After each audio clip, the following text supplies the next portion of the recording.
पावनावतार श्री श्री गौरांग महाप्रभु परम अंतरंग पार्षद श्री श्री सर्वसाई पादी अन्यतम आचार्य परम पूज्यपाद श्री श्रील जीव स्वामी चरण तार श्री भक्ति सन्दर्भ ग्रंथे साधन भक्ति हृदयत्व वर्णन प्रसंगे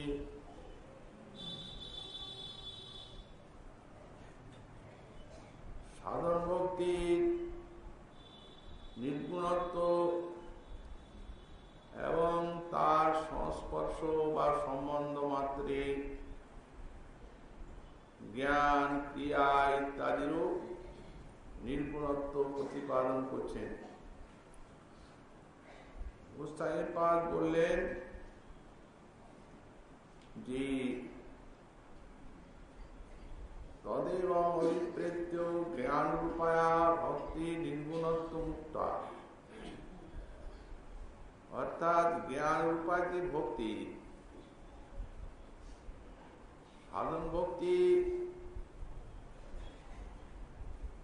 ভক্তির অন্তরের জ্ঞান ইত্যাদি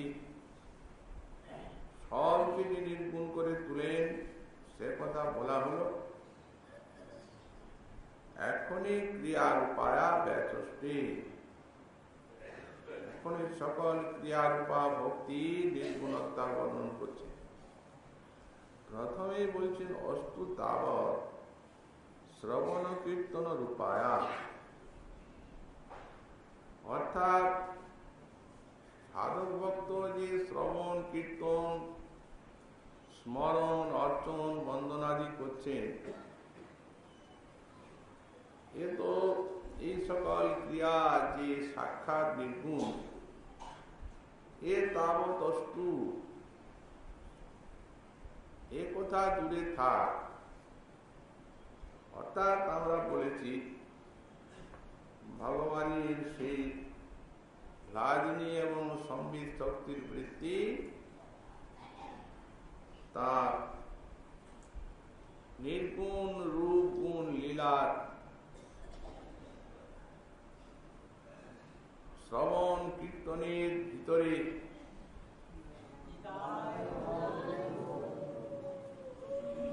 সাধকের ইন্দ্রিয়ে প্রবিষ্ট হয়ে আর ইন্দ্রিয় মন ইত্যাদিকে সব চিন্ময় করে তোলে। ভাষ্যকার লিখেছেন এটি ভক্তির আরম্ভ দশার থেকেই হয়। ভক্তারম্ভ দশাত এবং ভক্তানাং শ্রবণ কীর্তন অর্চন বন্দন জ্ঞান শ্রদ্ধাদিষু প্রবিষ্টাং সত্যাং নির্গুণ মদপাশ্রয় ইতি ভগবতুক্তির ভক্তস্য ইন্দ্রিয়াদিকং নির্গুণ ভবন্তি। ভক্তির আরম্ভ দশার থেকে সদ্গুরু চরণাশ্রয় হল শ্রবণ কীর্তন অর্চন বন্দন চলতে লাগলো। এই ভক্তির আরম্ভ দশা, এই ভক্তারম্ভ দশাত এবং ভক্তানাম ভক্তগণের শ্রবণ কীর্তন অর্চন বন্দন যে চলছে, তারা তো কিছু বুঝতে পারছেন না যে শ্রবণ কীর্তন অর্চন বন্দনের দ্বারা একটা কি অলৌকিক ক্রিয়া তাদের ভিতরে চলছে। ভক্তি মহারানীও এটা বুঝতে দেন না, আর ভগবানও এই রহস্যময়ী ভক্তিকে গোপনে রাখার জন্য ভক্তকে সেই একটা যে চিন্ময়ী ক্রিয়া চলতে থাকে তার ভিতরে বা ইন্দ্রিয়ে, সেটি বুঝতে দেন না। কারণ প্রাথমিক ভক্তারম্ভ দশাত যখন বলছেন, তখন যদি সেই সময়ের থেকে সাধক সেটি বুঝতে পারেন, সেই অলৌকিক ক্রিয়া, তাহলে তার জন্য হানি ঘটতে পারে এবং অহংকার, অভিমান ইত্যাদি এসে আর সাধন ভজনে অনর্থ আনতে পারে। এই জন্য ভক্তিও ওটা চান না ভক্ত বুঝুক, আর ভগবানও চান না। সর্বদা ভগবান চান এবং ভক্তি মহারাজও চান গোপনে থাকতে। এই জন্য তারা সেটা বুঝতে না দিলেও বস্তুত সেই নির্গুণ ক্রিয়াটা তাদের ভিতরে চলতে থাকে। ধীরে ধীরে ধীরে ধীরে ধীরে ধীরে ওই অগ্নি তাদাত্ম প্রাপ্ত লোভের মতো ক্রমশ ইন্দ্রিয়াদি সব দেহ ইত্যাদি চিন্ময় হতে থাকে। তাই বললেন শ্রবণ কীর্তন অর্চন বন্ধন ইত্যাদি যেমন যেমন চলে, তেমন তেমন নির্গুণ মদপাশ্রয় ইতি ভগবতুক্তি ভক্তি ইন্দ্রিয়াধিকম। ভগবান যে উদ্ধবকে বলেছেন যে আমার শ্রবণ কীর্তন আদি নির্গুণ, তো সুতরাং এই ভগবত উক্তি অনুসারে ভক্তির ইন্দ্রিয়গুলি ধীরে ধীরে ধীরে ধীরে সব চিন্ময় হয়ে যায়। ভক্তির পরিপাকে অর্থাৎ জাতরতি সাধকের এটি পূর্ণতা প্রাপ্ত হয়। তো বলছেন সুতরাং শ্রবণ কীর্তন থাক, ওটা দূরে থাক, ও তো চিন্ময় নিশ্চয়ই নির্গুণ, কিন্তু ভগবত সম্বন্ধে নয়, বাসমাত্র উপায়া আহ। ভগবান তিনি বলছেন যে ভগবান সম্বন্ধে তিনি যেখানে বসবাস করেন সেই জায়গাটি পর্যন্ত নির্গুণ, তার বাসস্থানটিও নির্গুণ। এই জন্য উদ্ধব মহাশয়কে বললেন, উদ্ধব বনন্তু সাত্বিক বাসু গ্রাম্য রাজস উচ্চতে তামসং দূত সদনম মন নিকেতন্তু নির্গুণম। তার অবস্থান যে গৃহ মন্দির সেটিও যে নির্গুণ, তার এই শ্লোকে উদ্ধবকে বলছে বনন্তু সাত্বিক বাসু, বনবাস এটি হচ্ছে সাত্বিক। বানপ্রস্থ নিয়ে যারা বনে বসবাস করেন ঈশ্বর আরাধনার জন্য সেটি সাত্বিক। গ্রাম্য রাজস উচ্চতি, আর গ্রামে বাসটি হচ্ছে রাজস। আর তামসং দূত সদনম, যেটি হচ্ছে দূত ক্রীড়া, পাশা ক্রীড়া, মদ্যপান ইত্যাদি স্থানটি হচ্ছে তামস। ভগবান বললেন মন নিকেতন্তু নির্গুণম, আর আমার যে নিকেত মানে গৃহ এটি হচ্ছে নির্গুণ। এই যে বনেবাস সাত্বিক, গ্রামে বাস রাজস, আর যেখানে দূত সদন, পাশা ক্রীড়া, মিথ্যা, হিংসা, মদ্যপান, সেই স্থানে বাসটি হচ্ছে তামস। এই প্রসঙ্গে গোস্বামীপাদ কিছু ব্যাখ্যা করছেন যে এই যে উক্তি ভগবানের এর প্রকৃত তাৎপর্যটা কি। বনং বাসইতি তৎসম্বন্ধিনী বসন ক্রিয়া, বনে বাসটিকে বা বনটিকে সাত্বিক বলছেন না, বলছেন সেখানে বনে যারা বাস করে থাকেন তাহলে সেই বাস ক্রিয়াটি সাত্বিক। বানপ্রস্থানামিতি জ্ঞেয়, যারা বানপ্রস্থ নিয়ে বনে বাস করেন তাদের বাস ক্রিয়াটি সাত্বিক, কিন্তু বনটি সাত্বিক নয়। এবং গ্রাম্য ইতি গৃহস্থানাম তামসেতি দুরাচারণম, এই প্রকারে গ্রামে বাস যে গৃহস্থগণ গ্রামে বাস করছেন সেই বাসটি রাজস। গ্রাম মাত্রই রাজস নয়, আর যেখানে দুরাচার হয় সেটি হচ্ছে তামস। তো বলছেন সেই স্থানে যারা অবস্থান করেন, বলছেন সেই তাদের ভাবটি তামস।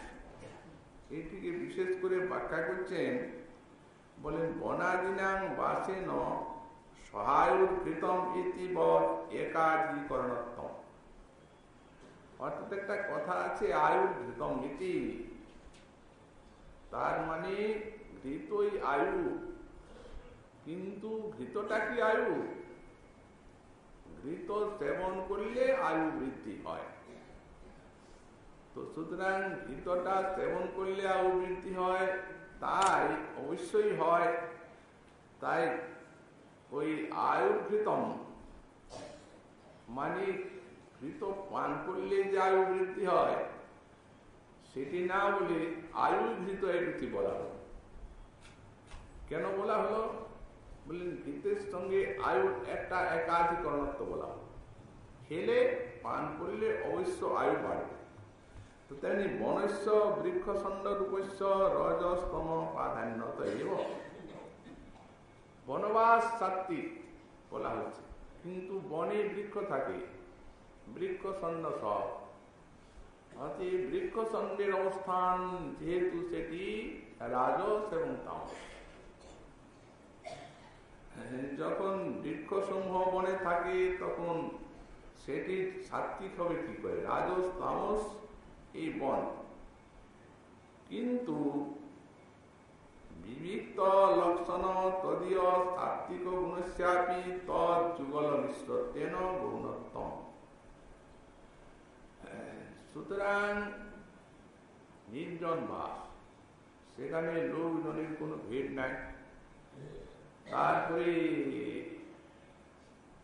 সত্যগুণের উদ্রেক হয় বনে নির্জনে। সেখানে যিনি বাস করেন তার সত্যগুণের উদ্রেক হয়ে থাকে। এই জন্য সত্যগুণ যিনি বাস করেন সে তার সত্যগুণ হয়, কিন্তু বনটির সত্যগুণ নয়। সুতরাং তদ যুগল মিশ্রত্ব রজ এবং তমগুণ মিশ্রিত বলে বলেন ওটা গৌণ। বন সাত্ত্বিক নয়, ওটা গৌণ হয়ে গেল। এখন বলা হলো বনন্তু সাত্ত্বিক বাসু, বাসে উপচার হয়েছে, বনে নয়। কারণ বন তো বৃক্ষছন্দ স্বরূপ সত্তরযুক্ত। অতএব গৌণ হলো ওই বাস ক্রিয়াস্তু সত্যোৎপন্নতা তদ্বর্ধনতাচ্চ সাত্ত্বিকত্ব মুখ্যত্বম। অতএব বাস ক্রিয়াকার। এখন সেখানে বাস করলে সত্যগুণের বর্ধন হয়, যিনি বাস করেন তিনি। কারণ নির্জন আর স্বভাবতই সেখানে প্রাকৃতিক দৃশ্য ইত্যাদি একটি সাত্ত্বিক ভাব আনয়ন করে। তাই যারা বাস করেন তাদের অন্তরে সাত্ত্বিক গুণ উদিত হয়। তো সুতরাং ওই ক্রিয়াটিতে জিনিসটা উপচারিত হচ্ছে, এইটাই মুখ্য। আর বনে যেটা বলবেন বনন্ত সাত্ত্বিক বাসু, বনেরটা গুণ হয়ে গেল। আর যিনি বাস করেন তাতে সত্য গুণটা মুখ্য হয়। সুতরাং তুষ্যায় অভিযত্তম উচিতম। অতএব গ্রাম্য ইতি তদ্ধিতান্ত পঠিত। গ্রাম্যবাসটাও সেরকম করতে হয়। এই গ্রাম বাস করলে সেখানে একটা ভোগের প্রবৃত্তি যায় স্বভাবতই। সকলেই ভোগ করছেন, সেখানে সত্যগুণটা আসতে পারে না। অতএব সকলেই অনেকেই ভোগ নিয়ে আছেন, সেই তাদের সঙ্গ প্রভাবে ওই ভোগের আকাঙ্ক্ষাটা জাগে, আর ভোগের আকাঙ্ক্ষাটাই রাজস। অতএব এখানেও বাসটাকে লক্ষ্য করা হয়। অতএব বাসুক্রিয়া। আর তারপরে বললেন তেমনি ওই দ্রুত সদনটাও জানতে হবে। এবং দ্রুত সদনম ইত্যত্ত বাস ক্রিয়ৈব বিবক্ষিতা। যেখানে মদ্যপান, যেখানে দুরাচার, তারপরে যেখানে পাশা ক্রীড়া, সেখানে থাকলেই স্বভাবতই সেই অসৎসঙ্গে অন্তরে তামস গুণের উদয় হবে। অতএব এই জন্য বাসক্রিয়াটিকে এখানেও বিবক্ষিত করা হলো। তো মন্নিকতন্ত্র ইত্যত্রাপি, আমাদের এত দূর বলার কোনো দরকার নেই। স্বামীপাদ বলছেন এই বনবাস সাত্বিক, বাসক্রিয়া উপচারিত, গ্রামবাসটা রাজস, সেখানেও বাসক্রিয়ায় উপচারিত,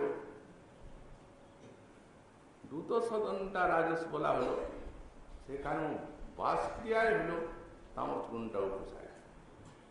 সেই প্রকার তার সঙ্গে একাধিকরণে পাঠ করা হচ্ছে মন্নিকেতন্ত্র নির্গুণ। আমার মন্দির সেটা নির্গুণ। দেখুন, সুতরাং এখানে যারা ন্যায়বাদী পূর্বপক্ষ আছে তারা বলবে যে এই দেখুন ভগবান, আমরা যে বললাম সেই কথাই ভগবান বলছেন।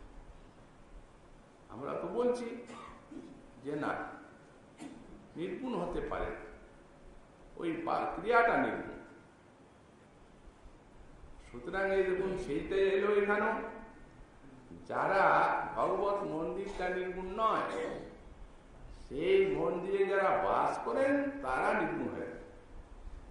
বাসক্রিয়ায় যখন উপচারিত হচ্ছে জিনিসটা, আর এক অধিকরণে পাঠ হচ্ছে চারটা।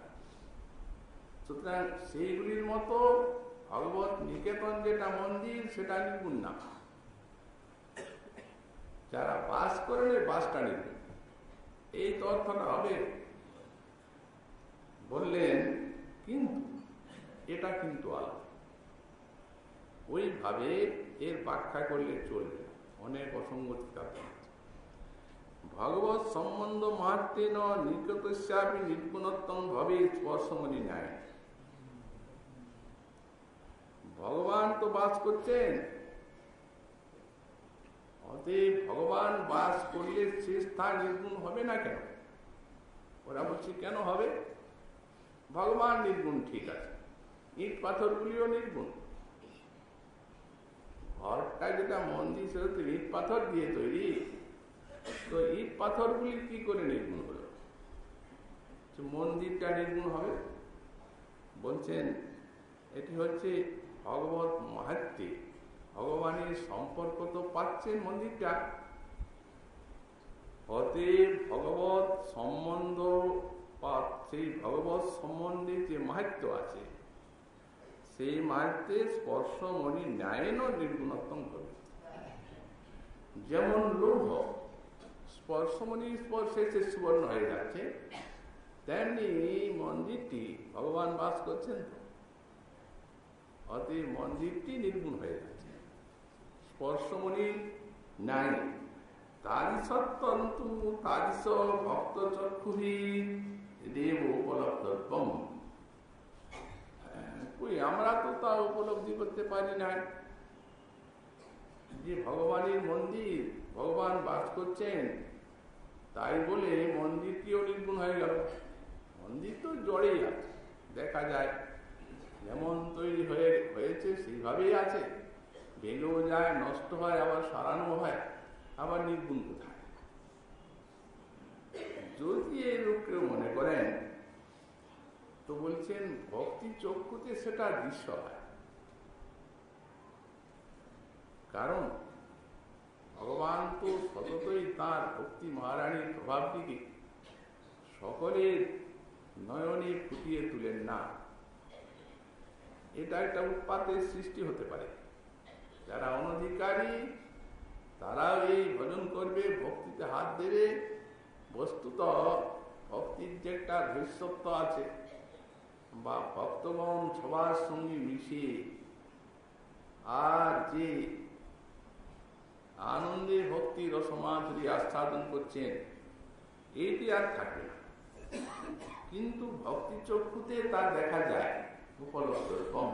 যেমন দৃষ্টান্ত দিচ্ছে, দিবিষ্টা তত্র পশ্যন্তি সর্বান এব চতুর্ভুজানিতি বৎ। দেবতাগণ ওই শ্রীক্ষেত্র সম্বন্ধে, শ্রীক্ষেত্রের মাহাত্ম্য, শ্রীক্ষেত্রের মাহাত্ম্য বলছেন দিবিষ্টা তত্ত্বপশ্যন্তি সর্বান এব চতুর্ভুজম। দেবতাগণ দেখেন যে শ্রীক্ষেত্রে সবাই চতুর্ভুজ, এটা একটা দৃষ্টান্ত। ওই যে ভক্তি চক্ষুবি উপলব্ধ, মন্দিরটা যে ভগবানের চিন্ময় পা দ্বিগুণ হয়ে গেল, সেটি ভক্তি চক্ষুতে উপলব্ধ। যেমন ভক্তি চক্ষুতে দেবতাগণ দেখেন ক্ষেত্রবাসী সব চতুর্ভুজ, কিন্তু আমরা তো দেখতে পাই না। সুতরাং এই ভক্তি বা ভজনী বা ভগবানের মাহাত্ম্যের রহস্যত্ব হেতু কেউ কেউ দেখেন, সাধারণ মানুষ দেখেন না। অতি বিজ্ঞগণ উপলব্ধি করেন, সাধারণ মানুষ তা করেন না। এবং টিকা, এই জন্য স্বামীপাদের টিকাটি তুলে দিচ্ছেন। এই শ্লোকের বলছেন ভগবান নিকেতনন্তু সাক্ষাৎ তদাবির ভাবাত নির্গুণোত্তম স্থান। স্বামীপাদ টিকা করছেন এই শ্লোকে, ভগবান সাক্ষাৎ যেখানে আবির্ভাব, বিগ্রহ রূপে সাক্ষাৎ, অর্থাৎ যেদিনের থেকে ওই শ্রী বিগ্রহ এনে আর প্রতিষ্ঠা করা হলো, সেই দিনের থেকে বিগ্রহ সাক্ষাৎ। মদ্ভক্তানাং বিনোদার্থম করোমি জীবিকা ক্রিয়া, আমার ভক্তজনের বিনোদনের জন্য আমি বিবিধ প্রকার অলৌকিক ক্রিয়া করে থাকি। অতএব মন্দিরে মন্দিরে ভগবান সাক্ষাৎ তিনি বসবাস করছেন বিগ্রহ রূপে, কেউ যেন ভেদ মনে না করে। কিঞ্চিন মাত্র ভেদ নাই। যিনি বিগ্রহ রূপে বসবাস করছেন, যে ভগবান, তিনি যদি এই কথা বলেন, তাহলে তো আর এতে সন্দেহ করার কোনো কারণ থাকে না। কে সন্দেহ করতে পারে?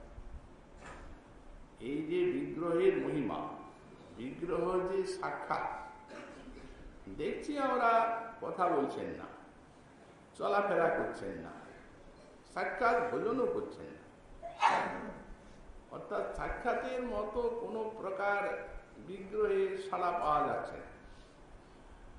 অতএব মনেই হতে পারে যে ইনি একটা ভগবানের প্রতীক মাত্র, আসলে সাক্ষাৎ নয়। কিন্তু এখানে ব্যাখ্যাকার সাক্ষাৎ শব্দ প্রয়োগ করছে। ব্যাখ্যাকার এটা করেন নাই, ভগবান নিজেই করেছেন। চলা চলেতি দ্বিবিধা প্রতিষ্ঠা জীব মন্দিরম, এই একাদশ স্কন্ধে যেখানে এই মহিমাটা বলা হচ্ছে ভগবানের নিকেতনের মন্দিরে, সেই একাদশ স্কন্ধের সেই উত্তম মহাশয়কে ভগবান শ্রীমুখে বলছেন যে আমার প্রতিষ্ঠা মানে প্রতিমা। আমার প্রতিমা দুই প্রকার, একটা চলা আর একটা অচলা। চলা মানে বললেন, চলা মানে যে প্রতিমা ভক্তের গৃহে গৃহে গমন করে আর সেখানে সেবা গ্রহণ করেন, তিনি হচ্ছেন চলা। এইরূপ অনেক প্রতিমা আছে। আর এক প্রকার প্রতিমা আছেন অচলা, মানে একই মন্দিরে স্থিত হয়ে আর তিনি সেবা গ্রহণ করবেন, এই অচলা। ভগবান বলছেন এই দুইটি আমার, এই দুইটি জীব মন্দির, চলা চলেতি প্রতিষ্ঠা দ্বিবিধা জীব মন্দিরম। এই চলা এবং অচলা এই দুই প্রকার আমার যে প্রতিষ্ঠা মানে প্রতিমা, এইগুলি হচ্ছে জীব মন্দির। দেখেন জীব মন্দির শব্দের কি ব্যাখ্যা? এই জীব মন্দির বলতে ভগবান কি বুঝাতে চাচ্ছেন আমাদের? শ্রী গোস্বামী পাদ টিকায় লিখেছেন জীবস্য জীবৈতুম পরমাত্মনো মম মন্দিরম মত অঙ্গ প্রত্যঙ্গই একাকারা স্মরণিত। এখানে জীব মন্দির বলতে জীবের যে জীবন পরমাত্মা, জীবের যে জীবন পরমাত্মা, ভগবান বলছেন হে উদ্ধব, সেই পরমাত্মন মম মন্দির। মন্দির কি? মত অঙ্গ প্রত্যঙ্গই রেখাকারাস্পদম। আমার অঙ্গ প্রত্যঙ্গ এই যা দেখছো তুমি, আর আমার প্রতিমার যে অঙ্গ প্রত্যঙ্গ এটা একাকার।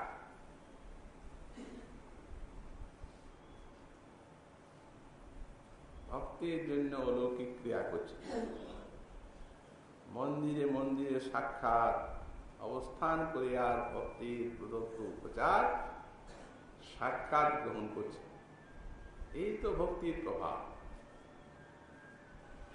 তো সুতরাং এই জন্যই দেখা যায় যেখানে প্রতিষ্ঠা করা হলো সেই মন্ত্রগুলাতে কি বলছে, যচ্চতি পরমম তত্ত্বম যচ্চ প্রাণময়ং বহু তৎসর্বং ভবতু লীনম অস্মিন দেহে বিবুদ্ধতা। ভগবানকে বলা হচ্ছে, প্রভু তুমি এটা জানো, যচ্চতে পরম তত্ত্বম, তোমার যে পরম তত্ত্ব সেই অখণ্ডাদ্বয় জ্ঞান, যচ্চ প্রাণময়ং বহু, এবং সাক্ষাৎ তুমি যে তোমার যে প্রাণময় বিগ্রহ, তৎসর্বং ভবতু লীনম অস্মিন দেহে বিবুদ্ধতা, তুমি জানো যে তোমার সমগ্র তত্ত্ব এই বিগ্রহের মধ্যে একাকার হয়ে গেল। লীনম মানে একাকার স্পদম, আর উনিও লীন হয়ে আছে, একাকার স্পদম হয়ে আছে। অথবা জীব মন্দিরম আর একটা ব্যাখ্যা, জীব মন্দিরম পরমাশ্রয়ম অহমেব প্রতিষ্ঠা। ভগবান উদ্ধব, এখানে মন্দির মানে আশ্রয়, আশ্রয় তো মন্দির। অতএব জীবের যে আশ্রয় অহম, সমগ্র জীবের আশ্রয় আমি। জীবস্য পরমাশ্রয় অহমেব প্রতিষ্ঠা, আমি প্রতিমা, এই তুমি জানো। তো সুতরাং ভগবান এক আলাদা।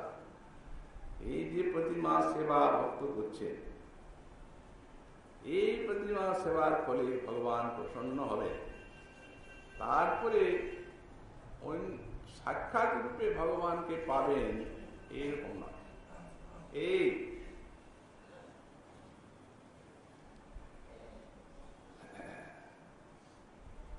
তবে কই সাক্ষাৎ রূপের মতো কোন সাড়া নেই? বললেন হ্যাঁ, সাড়া দেবে যদি সেই রূপ ভক্তি বা সেই রূপ ভক্তের উৎকণ্ঠা আসে, তাহলে সাড়া দেবে। অনেককেই দিয়েছে। রূপ সনাতনাদি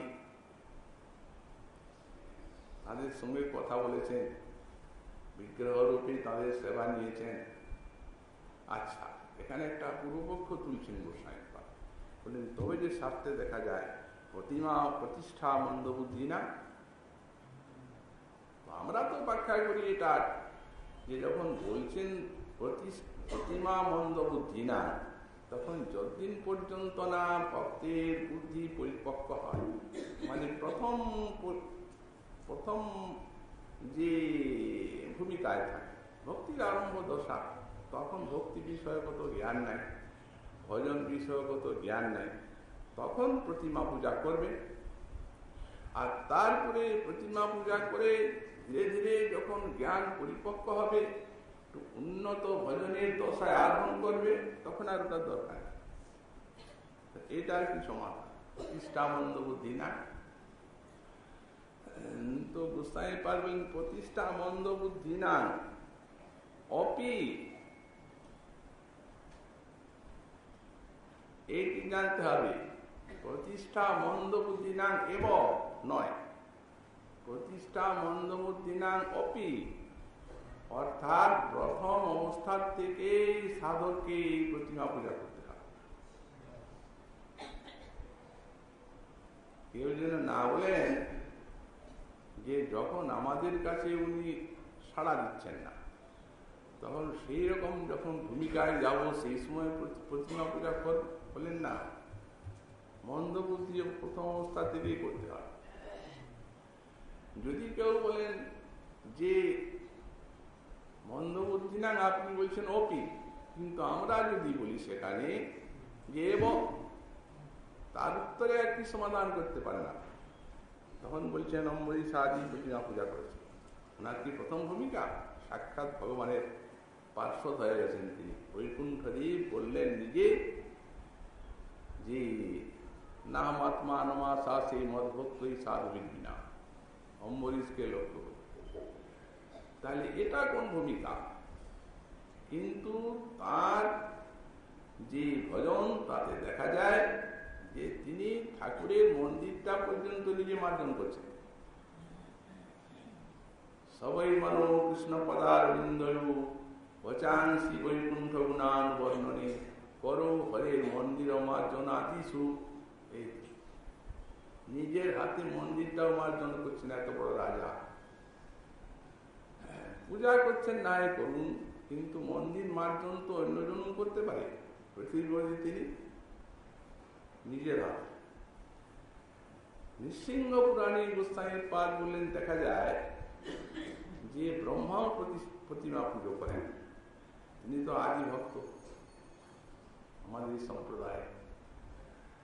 সুতরাং এর দ্বারা জানা যায় যে এখানে অবশ্যই মন্দবুদ্ধি না নেব বলতে প্রথম অবস্থার থেকে প্রতিমা পূজা করবে।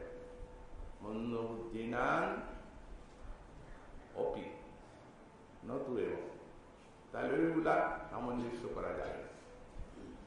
যেহেতু গোস্বামীর পাদ সিদ্ধান্ত করছেন প্রতিমা পূজা সম্বন্ধে, দীক্ষিতানান্তু সর্বেশাং তৎ অকরণে নরক পাতাদি শ্রুয়তে। যত দীক্ষিত ব্যক্তি আছে, দীক্ষিত ব্যক্তি মাত্রেই এই প্রতিমা পূজা করতে হবে। অষ্টপ্রকার যে ভগবানের অষ্টপ্রকার যে ভগবানের প্রতিমার কথা বলা আছে, লেপা লেখা শৈলী দারুময়ী মণিময়ী স্বর্ণময়ী মনোময়ী ইত্যাদি বললেন, তার মধ্যে একতম প্রতিমার পূজা সাধুকে করতে হবে।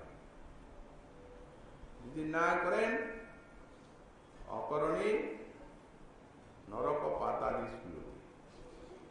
যদি না করেন তাহলে নরক পাতাদিও শোনা যায়। কোথায়? পুরাণে আছে এক কালং দ্বিকালং বা ত্রিকালং পুজোরিত হই অপূজ্য ভজনং কৃত্বা নরকানি ব্রজেন নর। আর এক কাল অন্তত পূজা করবে, যদি 3 কাল না পারে, তা না হলে 2 কাল করবে, না হলে 3 কাল করবে।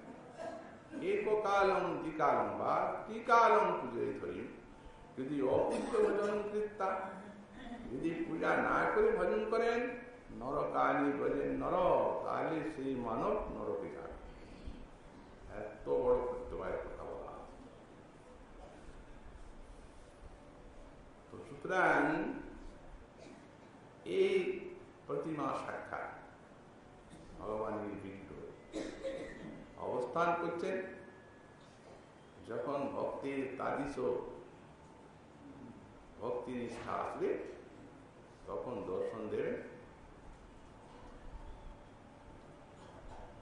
সুতরাং সাক্ষাৎ বসবাস করছেন বলে ওই যে গৃহটা তার, সেটি সচ্চিদানন্দ বলে জানতে হবে। বললেন সাক্ষাৎ তদাবির্ভাব নির্গুণম স্থানম ইত্যেষা আরেকটিও শিক্ষিকা। গোস্বামীর পাদ বললেন সেই প্রতিমা অর্চন প্রসঙ্গে যদি এটা সাক্ষাৎ বিগ্রহ না মনে করা যায়, ভগবানের একটা উদ্দীপন জায়গায় বা ভগবানের প্রতি প্রতিনিধি এইসব কিছু মনে করা যায়, তো বললেন তাহলে শাস্ত্রে অতি ঘোর তোর প্রত্যবায়ের কথা দেখা যায়। দৃষ্টান্তটি দিচ্ছেন সেখানে সেই অন্ধকুনির পুত্র, সে অন্ধকুনির জন্য জল আনতে গেছে একমাত্র পুত্র সহায়, আর মহারাজ দশরথ মৃগয়া হিমালয়ের জন্য গেছেন, তখন নিঃসন্তান, সন্তান নাই, হিমালয়ে গেছেন, আর সেই মুনিপুত্র সিন্ধু জল দিচ্ছে, ঝর্ণার জল। তো উনি বৃক্ষের আড়ালে আছেন, চকচক চকচক শব্দ করছে, জলটা তুলছেন, শব্দ করছে। মহারাজ দশরথ মনে করলেন যে ওই মৃগ জল খাচ্ছে, হাতে শব্দ হচ্ছে এই জন্য, ঠিক মৃগের জল পানের মতন শোনা যাচ্ছে। দেখেন নাই, এখন সেই শব্দভেদী বান দিয়ে আর ওটাকে মেরে ফেলে। মিনুপুত্র তো মারা গেল। যখন মারা গেল তখন উনি এসে দেখছেন সর্বনাশ হল, মুনি সন্তানকে মেরে ফেলেছেন। তখন মুনির কাছে নিয়ে যেতে হবে, ক্ষমা চাইতে হবে, সর্বনাশ হলো। এখন সেই স্কন্ধে করে আর সেই মৃত শিশুকে নিয়ে এসেছেন মুনির কাছে। মুনি তো কিছু দেখতে পান না, এই জন্য সাড়া পেয়ে বলছেন, বৎস তুমি এত দেরি করলে, আমি পিপাসায় কাতর, জল দাও। তখন দশরথ আর কি বলবেন, মুনিবর এ আপনার সন্তান নয়, আপনার সন্তানের হত্যাকারী দুর্ভাগা মহারাজ দশরথ। আত্মপরিচয় দিচ্ছেন, তার সর্বনাশ। তখন মৃত দশরথকে অভিশাপ দিলেন, অসহায় আমি, অন্ধ, কিছু দেখতে পাই না, একমাত্র সন্তান আমার সম্বল, তুমি তাকে মেরে ফেললে। রাজবংশে ওই তোমাকেও ওই বৃদ্ধ বয়সী পুত্র শোকে মরতে হয়, অভিশাপ দিয়ে দিলেন। মহারাজ দশরথের পক্ষে অভিশাপটা তার একটা আশীর্বাদই হয়ে গেল। মহারাজ মনে মনে চিন্তা করছেন, আমি অপুত্র, নিঃসন্তান, আমার সন্তান নাই। মুনি বললেন, সন্তানের শোকে মরতে হবে, অতএব সন্তান হবে তবে তো শোক, সন্তান তো আমার কাম্য। অতএব উনি তো আনন্দিত হয়েই চলে গেল। মুনি আক্ষেপ করতে করতে বললেন, আমার এই জীবনে যে কোনো আমি এইরকম কিছু পাপ করেছি, অন্যায় করেছি, যে আমার একমাত্র আশ্রয় বা সম্বল আমার সন্তান এই বৃদ্ধ বয়সে মারা গেল, কি করেছি আমি? তাহলে অন্য কোনো জন্মের আমার কিছু এই প্রত্যয় থাকবে। সেইখানে বিলাপ করতে করতে বলেছেন, শিলা বুদ্ধি কীতং কিংবা প্রতিমায়াং হরির মায়া। ভগবানের প্রতিমা থেকে আমি শিলাবুদ্ধি করেছিলাম কোন জন্মে। উৎসাহী পার শোকাঙ্গটা তুলে দিয়েছে, তুলে দিয়ে ব্যাখ্যা করছে, এই যে ভগবান যে কথা নিজ মুখে বলেছেন, এই অহংভাব প্রতিষ্ঠা, আর ব্যাখ্যাকারও লিখছেন সাক্ষাৎ। এই সাক্ষাৎ বলে জানতে হবে। যদি এইরূপ বেদ বুদ্ধি আছে, কি শিলা বুদ্ধি, কি মৃত্তিকা বুদ্ধি, কি মৃন্ময় বুদ্ধি, কি এমনি কাষ্ঠ, তাহলে সর্বনাশ। ওই যে মুনি বলছেন,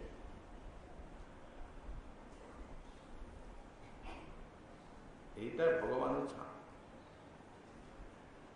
এই বুদ্ধি যদি কেউ ব্যতিক্রম করেন, তাহলে প্রতিমার থেকেও সেই ছাড়া আছে।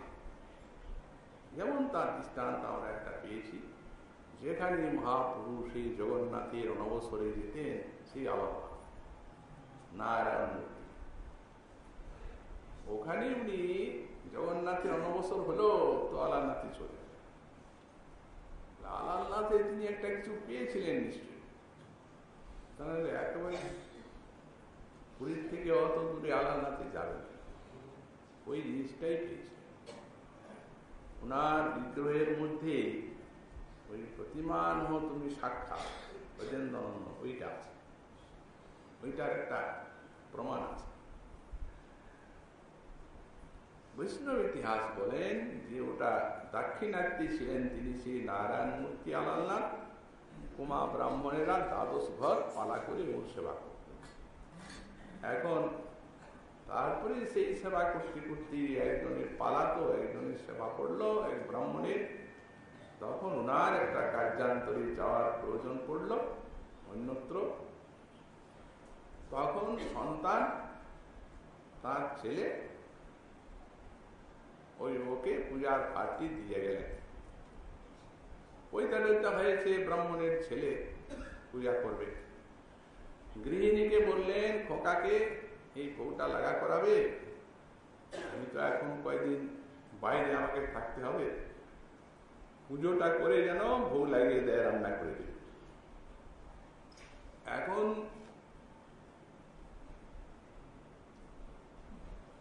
পূজা টুজা করে গিন্নি দিয়েছেন, ভোগ লাগিয়ে ভোগ বাড়িয়ে, আর ওই সন্তান সেইখানে যেয়ে আর বসেছে।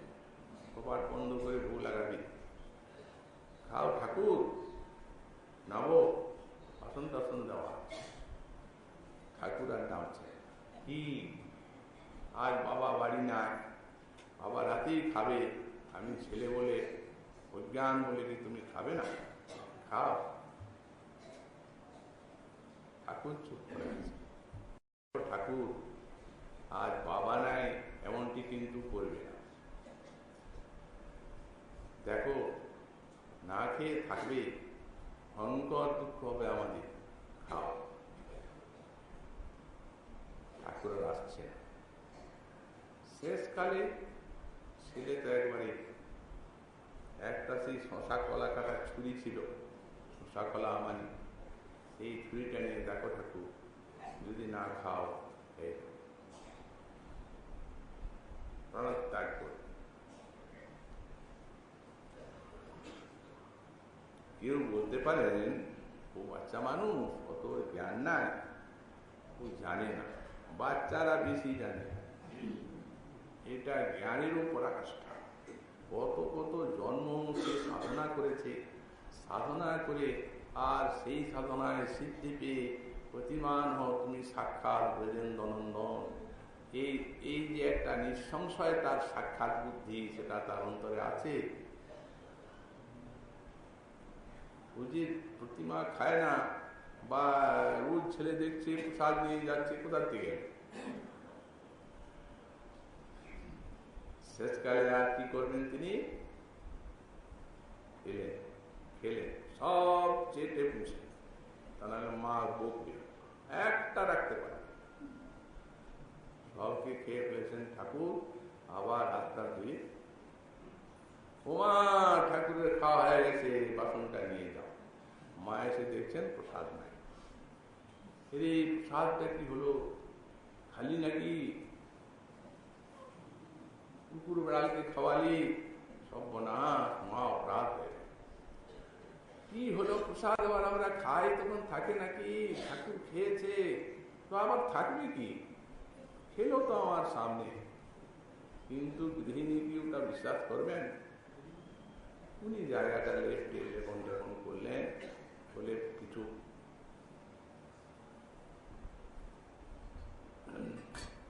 এমনি মিষ্টি টিষ্টি বাল্যভোগ লাগালেন, ঘরে যা ছিল, ঠাকুরের কাছে ক্ষমা টমা চাইলেন, আর কি করে। এইরকম প্রত্যেকবার রোজ হতে লাগলো। এখন রোজই হতে লাগলো, সংশয়াপন্ন হয়ে গেলেন। তিনি কি ব্যাপার, বুঝতে পারছেন না। দেখেন, লক্ষ্য করে কোথাও কোনো কুকুর আসছে কিনা, কিছু আসছে কিনা, বিড়ালকে খাওয়াচ্ছে কিনা, নিজে খাচ্ছে কিনা, নিজেও তো খায় না, কি হয়? অবসরে ব্রাহ্মণ এলেন, ব্রাহ্মণের সব আনুকূল্যিক ঘটনা গৃহিণী বলে দিল।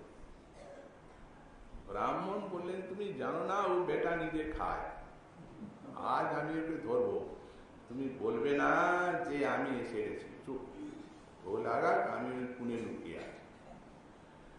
পুনে গা ঢাকা দিয়ে থাকলেন ব্রাহ্মণ, আর সেই ভোগ দিলেন গৃহিণী, কপাট বন্ধ করে খাও ঠাকুর। সেদিন আর ঠাকুর নামছে না, ওই বসে আছে একজন দেখছে, ঠাকুর আর নামে না, ঠাকুর নামে না। শেষ পর্যন্ত তর্কাতর্কির ওর কথা বলতে বলতে সেই ছুরি। তখন ঠাকুর দেখলেন ভক্তের প্রাণ কেন যায়, হতে নেমে গেলেন, ওই দেখছে বলে খুব তাড়াতাড়ি খেয়ে নিচ্ছে, তাড়াতাড়ি খেয়ে নিচ্ছেন। সেই তাড়াতাড়ি খেতে খেতে সেই ক্ষীরটাকে ঢেলে নিয়েছেন, মুখে গরম ছিল, এদিকে আর পার করতে পারেননি, মুখটায় পড়ে গেল ক্ষীরটা, গরম ক্ষীরটা পুড়ে ফুসকা, সেই ফুসকা এখনো আছে। সারা বিগ্রহ কি চমৎকার চিকন, এইখানটা ফুসকা এবড়া কেবড়া বিগ্রহী তার প্রমাণ। এখন ওই খাবার চটক দেখে ওইভাবে যে খেয়ে নিচ্ছেন ঠাকুর, ওইখানের থেকে ব্রাহ্মণ বলছেন, ঠাকুর তুমি যদি এইভাবে খাও তাহলে আমরা কি খেয়ে বাঁচব? অর্থাৎ এই যে সাড়া, সেটি তার ভালো লাগলো না, তিনি এটাকে নিষেধ করছেন, যেভাবে খাবে যেমন ছিল তেমনি থাক।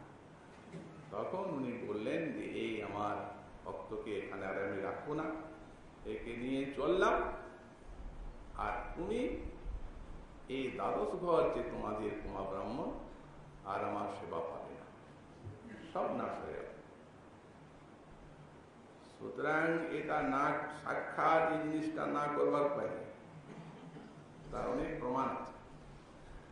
এই জন্যই বলা হয়েছে যে ভগবান সাক্ষাৎ অবস্থান করছেন, তার অবস্থান প্রভাবে মন্দির যদিও এই পাথরের মন্দির, তথাপি তাকে এই জড়িয়ে বলার তার উপায় নেই, সব চিন্ময়। তো সুতরাং এবং বাসনামাত্রিশ্চ তাদৃশং ভূত্বা সর্বাসাং এব তৎক্রিয়া। বলছেন এখন ঠাকুরের বাস যেটি বাসস্থান, সেটা চিন্ময় হলো, প্রমাণ পাওয়া গেল তার। তারপরে বাসমাত্রের চিহ্নের গুণত্ব বর্ণনা করে আর যতগুলা ক্রিয়া আছে বললেন সব ক্রিয়ারই নির্গুণত্ব বলা হচ্ছে ভগবানের সম্পর্কে, ভক্তির সম্পর্কে, ভগবানের সম্পর্কে সব ক্রিয়াগুলি নির্গুণত্ব ভগবান বর্ণনা করেছে। তারপর শ্রী ভগবানের উক্তি আবার দুটো শ্লোক সেইখান থেকে উদ্ধৃত করছেন। শ্রীমন মহাপ্রভুর কৃপা হলে আগামীকাল আবার সেই